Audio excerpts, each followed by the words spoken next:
আসসালামু আলাইকুম প্রিয় দর্শক, অন্য মঞ্চের আলোচনায় আজ আমাদের অতিথি। আসসালামু আলাইকুম।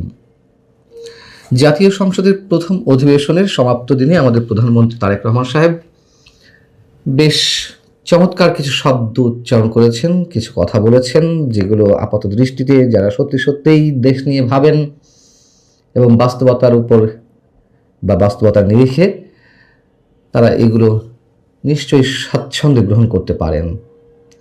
প্রশ্ন হচ্ছে যে তিনি কি সত্যি সত্যিই দেশের স্বার্থে এই কথাগুলো উচ্চারণ করেছেন, নাকি এর পেছনে ভিন্ন কোনো উদ্দেশ্য রয়েছে? তিনি কি বলেছেন?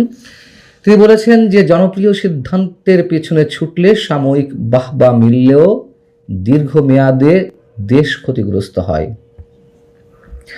এই চেয়ার অর্থাৎ প্রধানমন্ত্রীর চেয়ার আমাকে বলে আমি সব সময় পপুলার বা জনপ্রিয় কথা বলতে পারি না। এই চেয়ার বলে জনপ্রিয় সিদ্ধান্ত নয়, আমাকে সঠিক সিদ্ধান্ত নিতে হবে।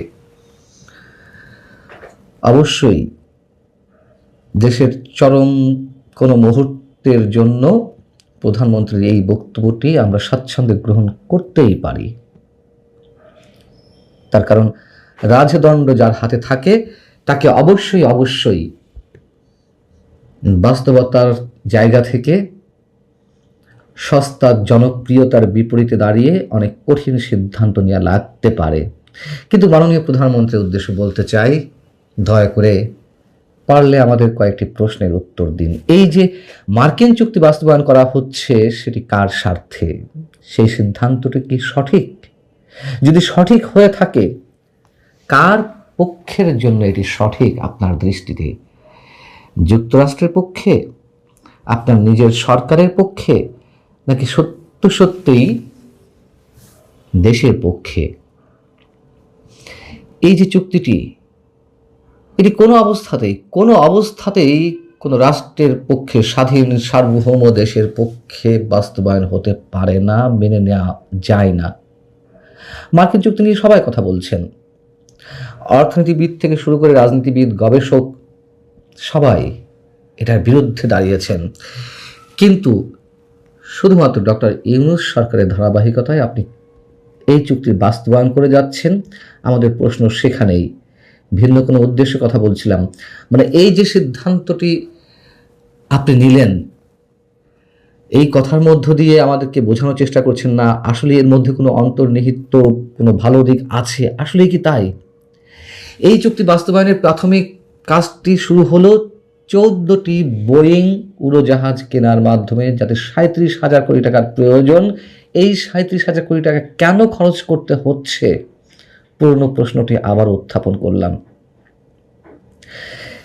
এই চুক্তি তো স্রেফ এই বাংলাদেশকে আমেরিকার গোলামিতে পরিণত করার চুক্তি। 15 বছরে $1,500 কোটি জ্বালানি তেল কিনতে হবে যুক্তরাষ্ট্রের কাছ থেকে, সামরিক সরঞ্জামের কেনার পরিমাণ বাড়াতে হবে এবং অন্য কোনো দেশ, বিশেষ করে চীন থেকে তুলনামূলক কম মূল্যে সামরিক কোনো সরঞ্জামাদি কেনা যাবে না। শুধু তাই নয়, অস্ত্র, জ্বালানি এগুলো কেনার সময় যুক্তরাষ্ট্রের অনুমতি প্রয়োজন অন্য কোনো তৃতীয় দেশ থেকে আনতে গেলে। প্রতি বছরে $350 কোটি বিভিন্ন ধরনের পণ্য আমদানি করতে হবে। শুকরের মাংস সহ আর যা যা আসবে তার উচ্চমানের কোনো পরীক্ষা বাংলাদেশ করতে পারবে না। যুক্তরাষ্ট্রে উচ্চমানের টেস্টিং ব্যবস্থা থাকলেও আমাদের দেশে এই পদ্ধতি গ্রহণ করা যাবে না।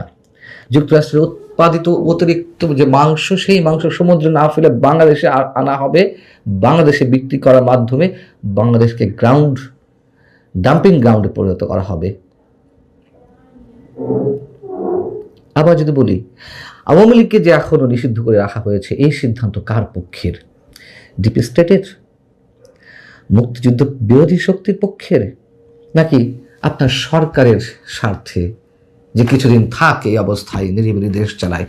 কোনটি? ফ্যাসিস্ট আখ্যা দিয়ে সাহিত্যিক, সাংবাদিক, মুক্তিযোদ্ধা সহ অসংখ্য নিরীহ নিরাপরাধ মানুষকে মাসের পর মাস, প্রায় 2 বছর ধরে জেলে বন্দি করে রাখা হয়েছে। যে কাজটি ডক্টর ইউনূস করেছিল তার ধারাবাহিকতা এখনো অব্যাহত রয়েছে। এই সিদ্ধান্তগুলো কার স্বার্থে, কোন দেশের স্বার্থে এমন সিদ্ধান্তে এখনো অবিচল থাকা যায়?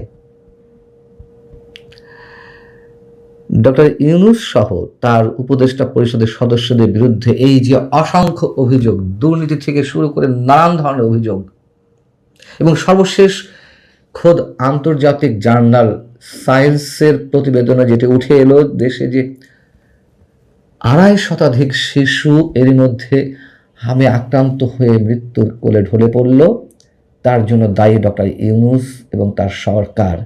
কেন এখনো এমন অসংখ্য অভিযোগের ভিত্তিতে কোনো ধরনের ব্যবস্থা নেওয়া হচ্ছে না সেই সরকারের উপদেষ্টাদের বিরুদ্ধে? কেন তাদের কাউকে কাউকে দেশ ছাড়ার সুযোগ দেওয়া হচ্ছে? এগুলো কি দেশের স্বার্থে, দেশের কোনো ধরনের স্বার্থের সঙ্গে জড়িত রয়েছে?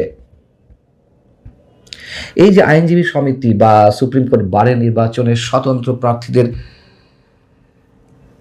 যে প্রার্থিতা সেগুলো বাতিল করা হলো, কি কারণে, কার স্বার্থে? এগুলো সঠিক সিদ্ধান্ত? আওয়ামী লীগের সময় যে পলিটিক্যাল ভ্যাকুয়াম তৈরি করা হয়েছিল সেই নীতি আপনিও অবলম্বন করছেন। ডক্টর ইউনূস যা করে গেছেন সেই নেতিবাচক কাজগুলোর ধারাবাহিকতা ধরে রেখেছেন, আবার আওয়ামী লীগও যা করেছিল ভালো মন্দের মধ্যে যে মন্দ কাজগুলো সেগুলো আপনি ধরে রেখেছেন। এগুলো সঠিক সিদ্ধান্ত কোনটি? এবং এই সরকার, আপনার সরকার যে কত বড় বিপদে পড়তে যাচ্ছে, আপনারা অভিজ্ঞ মানুষ, পোল খাওয়া মানুষ, অভিজ্ঞ রাজনীতিবিদ, আপনাদের নিশ্চয়ই হিসেব আছে, কিন্তু যারা ক্ষমতায় থাকে সেই হিসেবগুলোর তোয়াক্কা তারা করে না, এটিও আমরা জানি।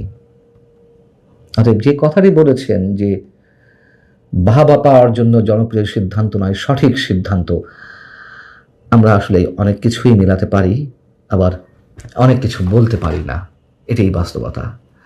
ভালো থাকো সবাই, আল্লাহ হাফেজ।